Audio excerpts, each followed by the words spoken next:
Today, we're diving into something big, the Indian Air Force's upcoming mega exercise, Vayu Shakti. But listen, this isn't just about showing off some jets.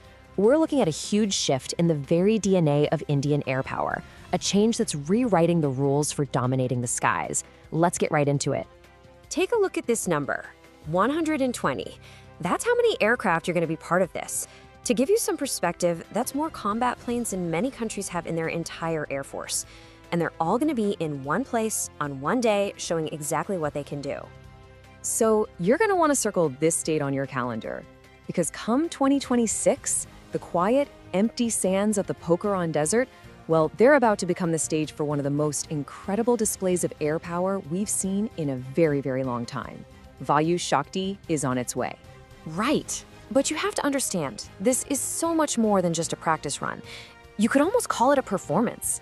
It's a carefully worded declaration.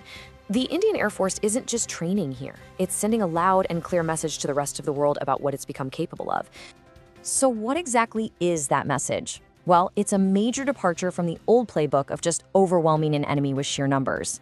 The new game plan, the one we're about to see in action, is called Precision Strike Lethality. So this precision revolution, what's that all about? And why now? Well, it's a direct answer to how warfare is changing right before our eyes. You know, recent conflicts have shown us over and over that small, precise, and cheap weapons, think drones, can have a massive impact. The modern battlefield rewards accuracy, not just volume. This is the IAF getting ahead of that curve. And don't just take my word for it. The Vice Chief of Air Staff said it perfectly. This isn't some idea from a textbook. It's an evolution driven by cold, hard data from real-world combat. The IAF knows that in this new era, one perfect shot is worth more than a dozen that go wide. And this really breaks it down, doesn't it? The old way was all about brute force. You'd send, say, 10 jets to drop a bunch of unguided dumb bombs hoping to take out one bridge. The new way? It's surgical. It's sending one jet to take out one specific room in a building from 40,000 feet using what you can only call smart killers. It's a total game changer. And all of this feeds into a brand new strategy: high volume, high precision.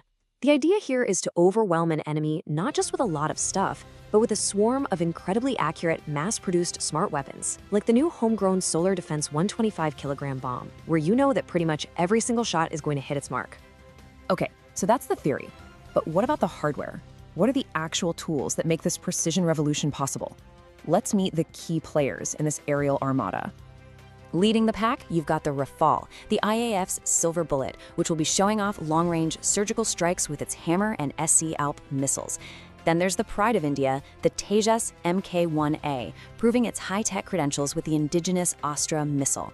And of course, you have the heavyweight, the Su-30 MKI. It's the fleet's workhorse, and it'll be delivering huge payloads, turning them into smart weapons with things like guided kits and the absolutely fearsome BrahMos NG missile. Oh, and those kits? They're brilliant. You basically strap a brain and fins onto a regular bomb, turning it into a GPS-guided weapon for a tiny fraction of the cost. And this brings us to what might be the most important part of Vayu Shakti 2026. This isn't just about fancy imported tech. Nope. This is a massive stage for India's own defense industry. It's a real-deal showcase for the Make in India initiative.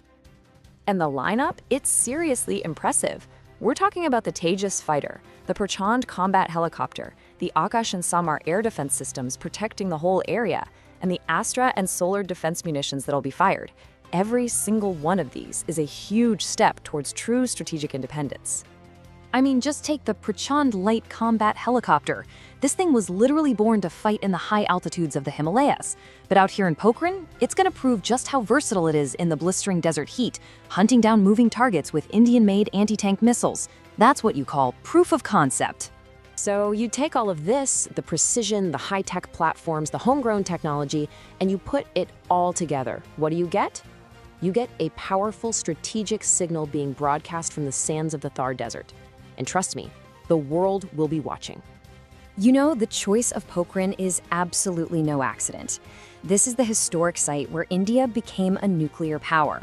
Holding this exercise here, and this is the kicker, using live warheads instead of dummy rounds, well, that takes this from a simple training drill to an unmistakable statement of real-world power and absolute readiness. When you boil it all down, the message being sent out to the world is incredibly clear, and it has three parts. First, we are ready. Second, we are precise. And third, we are indigenous. And that really leaves us with the big question for our time, doesn't it? As technology pushes forward, an event like Vayu Shakti 2026 forces all of us to wonder if that old saying, strength in numbers, has finally been overtaken by the incredible power of precision. It's something to think about. If you want to stay on top of the latest updates like this, make sure to subscribe to the channel and be sure to check out the video coming up on your screen.